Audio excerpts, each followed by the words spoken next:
देखिए आज हम चैप्टर स्टार्ट करने जा रहे हैं विदेशी व्यापार। देखिए पहले तो क्या है आपका है, पहली हेडिंग है आपकी विदेशी व्यापार क्या है। देखिए विदेशी व्यापार क्या होता है, जब आप देश में मतलब देश के बाहर से कोई भी माल खरीदते हैं या बेचते हैं, वो क्या कहलाता है आपका, उससे मतलब बहुत सारे माल, मतलब आपका बिजनेस है जो बाहर बार बार सामान को बेच रहे हैं, बार बार सामान बाहर से मंगा रहे हैं, तो वो कहलाता है आपका विदेशी व्यापार। ठीक है। अब विदेशी व्यापार के प्रकार क्या क्या होते हैं। देखिए प्रकार होते हैं, बाहर से सामान मंगाना मतलब आयात करना, फिर बाहर सामान भेजना मतलब निर्यात करना। ठीक है। फिर होता है पुनः निर्यात करना, मतलब किसी देश से सामान को मंगाना फिर उस दूसरे दूसरे देश में भेजना। जैसे मान के चलिए अमेरिका से आपने कुछ भी सामान मंगाया, फिर उसे आपने इंग्लैंड में भेज दिया, मतलब उसको प्रोटेक्ट करके, मतलब उसमें से मान के चलो कच्चे माल को मंगा लिया आपने कहीं से, और फिर उसमें थोड़ा बहुत चेंज किया, ठीक है, चेंज किया थोड़ा सा और उसे इंग्लैंड भेज दिया। ठीक है। तो वो कहलाता है आपका पुनः निर्यात। तो आया क्या हुए आपके विदेशी व्यापार के तीन प्रकार हुए, आयात, निर्यात और पुनः निर्यात। ठीक है। अब आता है विदेशी व्यापार की विशेषताएं। देखिए क्या क्या होती है विदेशी व्यापार की विशेषताएं। विश्वव्यापी व्यापार क्षेत्र, पूरे विश्व में के लिए होता है, तो विश्वव्यापी हो गया। ठीक है। विभिन्न मुद्राओं का उपयोग, जब आपका विदेश से बाहर होगा तो जाहिर सी बात है हम हमारे इंडिया की जो करेंसी है वो बाहर नहीं चलेगी, तो बाहर की मुद्राओं का भी उपयोग होगा उनमें। ठीक है। कन्वर्ट करा के, जैसे दूसरे देश में जब भी आप जाते हैं तो कन्वर्ट करा के ही दूसरे देश में वो करेंसी चलती है। ठीक है। तो अत्यधिक जोखिम, जाहिर सी बात है जोखिम तो होगा ही होगा, जब आपकी करेंसी कभी चेंज होगी कभी नहीं होगी। ठीक है। या फिर कुछ भी और भी सामान को ले जाने आने में जो दिक्कत हो रही है तो बहुत ज्यादा जोखिम होता है। ठीक है। सरकारी नीति, मतलब सरकार के द्वारा जो नीति बनाई गई है उन्हें फॉलो करना होगा। ठीक है। विदेशी व्यापार में भुगतान विदेशी मुद्रा के द्वारा, मतलब विदेशी व्यापार में जो भुगतान करना है वो किसके द्वारा, विदेशी मुद्रा के द्वारा होना है। ठीक है। प्रतिबंध लगे हुए होते हैं, बहुत सारे प्रतिबंध लगे होंगे सरकार के द्वारा कि आपको ये नहीं करना है, यहाँ नहीं जाना है, इस चीज को वहां पर नहीं भेजना है, इस चीज को वहां से नहीं मंगाना। ठीक है। उस चीज के प्रतिबंध लगे हुए हैं। ठीक है। समुद्री मार्ग से व्यापार की आवश्यकता, मतलब समुद्री मार्ग से क्या हो रहा है, समुद्री मार्ग से क्या आ रहा है, सामान आ रहा है। ठीक है। जब भी हमारा जैसे मान लीजिए बाहर देश से सामान आता है तो समुद्री मार्ग के द्वारा आता है, समुद्रों के द्वारा आता है। ठीक है। समुद्री जहाज के द्वारा। ठीक है। आर्थिक लाभ की प्राप्ति, मतलब प्रॉफिट हो रहा है आपका ज्यादा। ठीक है। अब बहुआयामी, मतलब पहले से ये ज्यूम कर लिया जाता है कि मतलब क्या परेशानी आ सकती है क्या नहीं आ सकती, उन सब चीजों को देखना। ठीक है। पक्षकार होना, मतलब कुछ पक्षकार भी होंगे। ठीक है। कुछ पक्षकार होंगे आपका सामान वामान भेजने वाले। ठीक है।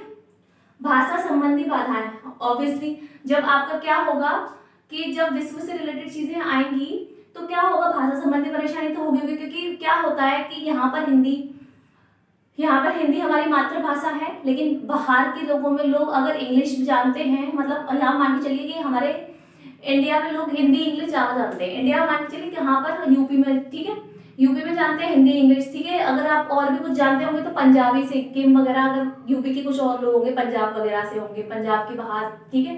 तो यूपी में तो लोग क्या जानते हैं, हिंदी इंग्लिश। ठीक है। और लेकिन हमारे देश की बात करें तो लोग दो चार भाषा और जानते हैं। ठीक है। लेकिन अगर देश से बाहर की बात करें तो लोग मोस्टली इंग्लिश को प्रेफर करते हैं।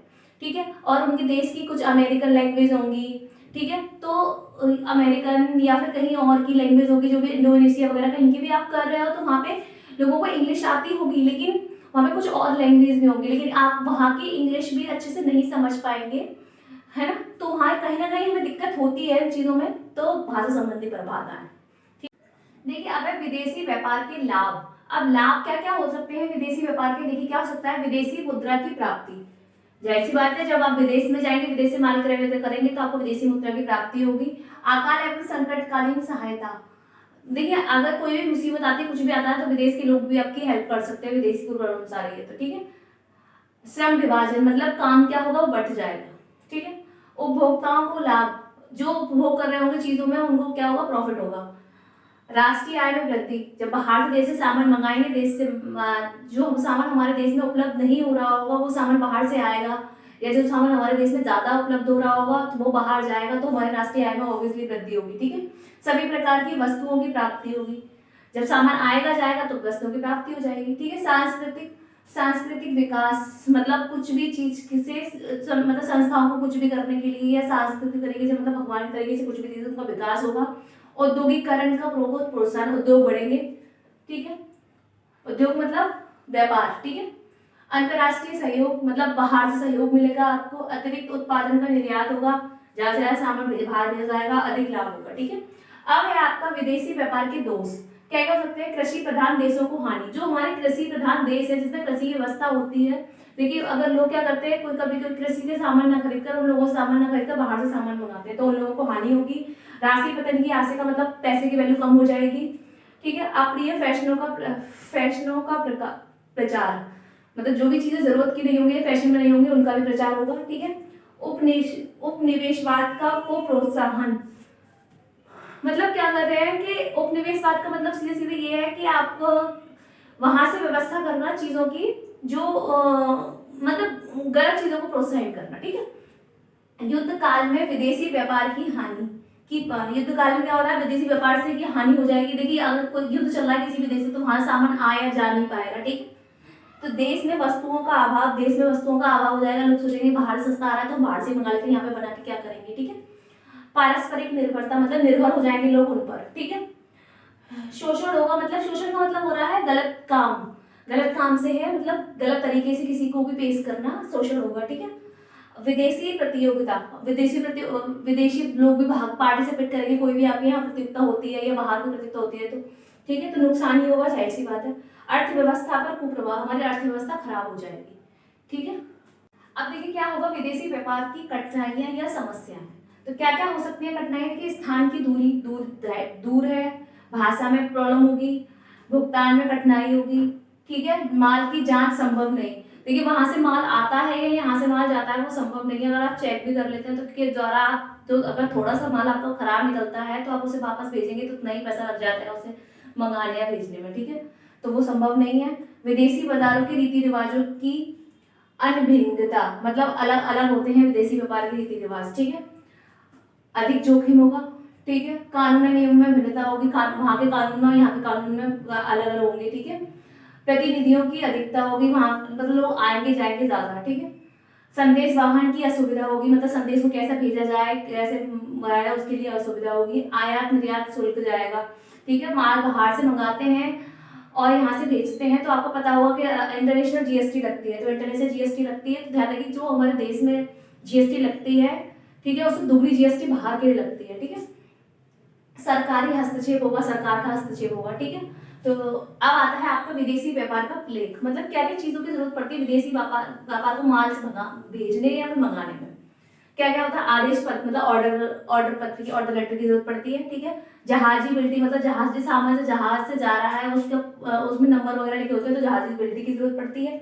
साख पत्र, मतलब क्रेडिट उधार जा रहा है तो क्रेडिट लेटर की जरूरत पड़ती है। ठीक है, बंधक मतलब मॉर्गेज, मतलब किस प्रॉपर्टी वगैरह पे जा रहा है किस चीज के लिए, तो मॉर्गेज की भी जरूरत पड़ती है। ठीक है, निर्यात बीजक, मतलब जो सामान जा रहा है उसकी कितनी कैलकुलेशन है, क्या है, वो सब चीज लिखने के लिए बीजक की जरूरत पड़ती है। ठीक है, अब डाक चालन में पोस्ट होके जा रहा है तो पोस्ट के भी चालन जाएगा। ठीक है, बीमा पॉलिसी होगी उसकी, चार्टर्ड पार्टी होगी। चार्टर्ड पार्टी का मतलब होता है कि सामान को ले जाने या लाने वाला। ठीक है, व्यापारी बीजक, व्यापार का जो बीजक हो रहा है उसका भी, मतलब बीजक दो तरह के बनेंगे, एक माल वाले का, लाने वाले का, निर्यात का, और एक व्यापारी का। ठीक है, जीआर फॉर्म भरा जाता है जब आप सामान भेजेंगे बाहर के लिए। तो एक विनिमय बिल होगा, विनिमय बिल में लिखा होता है कौन उसका पेमेंट करेगा। ठीक है, और कौन उसे प्राप्त करेगा। ठीक है, प्रवेश बिल होगा। ठीक है, एंट्री बिल होगा, जहाजी बिल होगा, जहाज का बिल बनेगा। कप्तान, जो कप्तान होंगे जहाज के, वो की रसीद होगी। ठीक है, मूल स्थान का प्रमाण पत्र, मूल स्थान कहाँ पर भेजना है और कहाँ से जा रहा है उससे उनका प्रमाण पत्र बनेगा। ठीक है, देखिए अब जो अभी तक हमारे तो हमने पढ़ लिया विदेशी व्यापार क्या होता है। अब देखिए अहम जो विदेशी व्यापार के प्रकार थे, आयात निर्यात। ठीक है, उनकी विधियां क्या क्या होती हैं। देखिए क्या विधियां होती हैं आयात की। सर्वप्रथम विदेश में निर्यातक खोजना, मतलब हम किसको माल भेज सके उसे खोजना। ठीक है, निर्यातकर्ता से आयात अनुबंध करना, मतलब उसे कांटेक्ट करना। ठीक है, कांटेक्ट बनाना। ठीक है, आयात लाइसेंस प्रदान करने वाले अधिकारी से लाइसेंस प्राप्त करना, जो माल आता है उस लाइसेंस कर्ता के अधिकारी से क्या करना, लाइसेंस प्राप्त करना। रिजर्व बैंक से विदेशी मुद्रा की व्यवस्था करना, रिजर्व बैंक के द्वारा क्या करना होता है, विदेशी मुद्रा की व्यवस्था। ठीक है, रिजर्व बैंक पता क्या होती है आपको, जो बैंकों का बैंक होती है। ठीक है, रिजर्व बैंक में करेंसी को चेंज किया जाता है या वहां से करेंसी को निकाला जाता है। ठीक है, या जहाँ पे आपके नोट छपते हैं, ध्यान रखिएगा, वो होती है रिजर्व बैंक। आयात के लिए आदेश पत्र भेजना, मतलब सामान मंगाने के लिए क्या करना, वहां से मंगाने के लिए क्या करना, आदेश पत्र को भेजना। माल के अधिकार पत्र प्राप्त करना, माल का जो अधिकार है वो प्राप्त करना। आयातकर्ता द्वारा आदेशित माल की सुपुर्दगी लेना, मतलब माल को देखना, माल को रिसीव करना, ठीक है। आयात शुल्क का भुगतान करना, जो भी आप वहां से सामान आएगा उसका शुल्क जो जाएगा उसका भुगतान करना। डाक चालान व्ययों का भुगतान करना, मतलब जो भी आपके पोस्ट के जरिए जो भी पैसे जो सामान आ रहा है उनके चालान का भुगतान करना। निर्यातकर्ता को साख प्रमाण पत्र जारी करने का आदेश आयतक बैंक में देना, मतलब निर्यातकर्ता को केवल जो सामान भेज रहे हैं उसको साख के उधार प्रमाण पत्र का जारी करने के लिए क्या करना, आदेश आयतक बैंक में देना। मतलब आयतक का मतलब आने वाले इंसान का, बैंक में उसका क्या देना, आदेश देना, ऑर्डर देना बैंक में, ठीक है। ये हमने पढ़ा था आयात विधि कि मतलब बाहर से माल आता है तब क्या क्या चीजें करनी होती है। अब देखिए बाहर माल भेजते हैं तब क्या क्या करना होता है। जीआर फॉर्म भरा जाता है, ठीक है। बंदरगाह को माल भेजना, बंदरगाह को माल भेजा जाता है, ठीक है। माल पैक कराना, माल पैक कराया जाता है। जहाज की आज्ञा प्राप्त की जाती है कि जहाज से माल भेजा जा सके। प्रेषक एजेंट नियुक्त करना, प्रेषक मतलब होता है कंसाइनर, जो क्या करते हैं, कंसाइनर एजेंट होते हैं कुछ जो आपके सामान को इधर से उधर ले जाते हैं, ठीक है, उनको नियुक्त करना। निर्यात विजक प्राप्त करना, मतलब भेजने के लिए विजक एक कॉन्टेक्ट होता है, एक इनवॉइस नंबर होता है, वो भेजा जाता है, ठीक है, प्राप्त किया जाता है, ठीक है। पत्र व्यवहार द्वारा आयतक से आदेश प्राप्त करना, ठीक है, पत्र भेजकर क्या करना, जो सामान लेने वाला है उसे आदेश प्राप्त करते हैं, ठीक है। निर्यातक द्वारा लाइसेंस की प्राप्ति, मतलब हमारे द्वारा क्या लाइसेंस की प्राप्ति की जाती है, ठीक है। निर्यातक से आयतक की साख प्राप्ति, मतलब उधार खरीदा जा रहा है या फिर कैश में खरीदा जा रहा है वो बताया, वो निर्यात द्वारा प्राप्त किया जाता है, ठीक है। अगर उधार बेचा जा रहा है तो सामान भेजा जाएगा सिर्फ, ठीक है, पूछा जाता है, बस पता लगाया जाता है। सीमा शुल्क कार्यालय से निर्यात का आदेश प्राप्त करना, मतलब उसके ऑफिस से जो जीएसटी वगैरह के ऑफिस हैं, जो आपके इनकम टैक्स ऑफिस है, उनसे क्या करना, उनसे सीमा शुल्क का ऑर्डर प्राप्त करना, ठीक है। उनकी जो भी शुल्क दिया जाएगा उसका, कस्टम ड्यूटी का उनका ऑर्डर प्राप्त करना, ठीक है। प्रेषण एजेंट द्वारा जहाजी बिल भरना, मतलब जो जाता है सामान लेकर उसके द्वारा क्या करना, जहाजी बिल को भरना, ठीक है। डाक चालान भिजवाने की व्यवस्था करना, ठीक है, चालान भिजवाना है, ठीक है। माल सुपुर्दगी की रसीद प्राप्त करना, माल रिसीव हो गया है तो फिर उसकी रसीद प्राप्त करना। आयतक को माल प्रेषण की सूचना देना, ठीक है, माल आ गया है उसकी सूचना देना। आयतक बैंक से भुगतान प्राप्त करना, आयतक का क्या होना, बैंक से पैसे प्राप्त करना, ठीक है। माल की मार्ग से सुरक्षा के लिए बीमा कंपनी से पॉलिसी प्राप्त करना, माल को मार्ग में खराब ना हो जाए उसकी सुरक्षा के लिए क्या करना, बीमा पॉलिसी प्राप्त करना, ठीक है। देखिए यह है बहुत इंपॉर्टेंट टॉपिक जो आपको एग्जाम में देखने को मिलता है। देखिए भारत में प्रमुख आयात, मतलब क्या क्या चीजें भारत में आती हैं और क्या क्या चीजें, ये वाली चीजें भेजी जाती हैं भारत से, ये वाली चीजें भारत में आती है। क्या क्या चीजें आती है, देखिए अनाज या अनाज से संबंधित चीजें आती हैं, ठीक है। पूंजीगत उत्पाद, मतलब पूंजी कैसे प्राप्त किया जा सकता है, कैपिटल कैसे लगाई जाती है, उस चीजों की आती है। काजू की गिरी आती है, कच्चा माल आता है, कच्ची रबड़ आती है, ठीक है। कपास आता है, कपास और जूट के ऊनी रेसे आते हैं, मतलब उसकी ऊन आती है, ठीक है। पेट्रोलियम तेल आता है, ठीक है। खाद्य तेल आता है, खाने पीने वाला तेल, ठीक है। रसायन उर्वरक आते हैं, प्लास्टिक की सामग्री जो भी होती है वो सारी आती है। चिकित्सक में औषधि उत्पाद आते हैं, मतलब जो दवाई से सारी वो उत्पाद आते हैं। कागज आता है, मोती आते हैं, रत्न आते हैं, लोहा इस्पात आते हैं, ठीक है, लोहे के बने हुए सामान के लोहे से, ठीक है।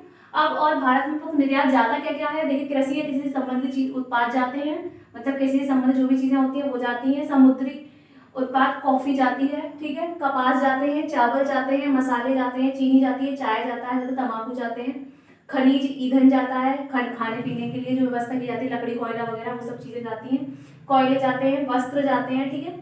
और चमड़ा होता है, चमड़े से जो कोई बनी हुई चीजें होती हैं वो जाती हैं, ठीक है। हस्तशिल्प मतलब हाथों से बनी गई कलाकारी जो होती है वो चीजें जाती हैं, ठीक है। हीरे और जवाहरात जाते हैं, ठीक है। तो ये हमारे भारत से जाते हैं, ठीक है। तो आज की क्लास हम यहीं पे खत्म करते हैं, कल फिर मिलेंगे हम नई क्लास के साथ।